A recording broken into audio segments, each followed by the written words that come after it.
The Taut-line hitch, that's definitely one of my favorites for tents or for any type of application where you may need to adjust the tension, like on your fly or a tarp. Sometimes when it gets wet, it stretches, or when it dries, it gets too tight. The way we tie that is we first put it through the stake or around the stake, and now we're going to wrap down the rope.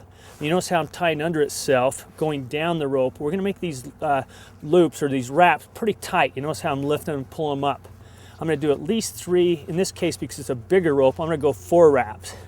Once I get 4 wraps down, now I'm going to come up above it and I'm going to make 2 more wraps up here. You could get away with probably 1, but I like to use 2. So I went through there once and I go through here twice.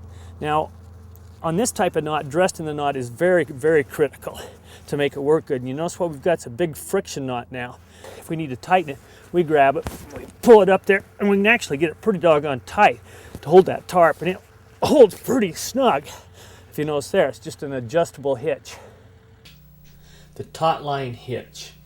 To do this, we're going to wrap it around the tent peg and then come back up and tie it on itself again. In this case here, we're going to wrap it around itself at least 3 times.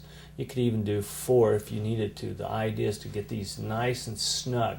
It's actually a friction hitch, if you will. By putting the loops around the rope like this, it creates friction on itself so that we can adjust it and move it, and then that friction holds it in place when we let it go.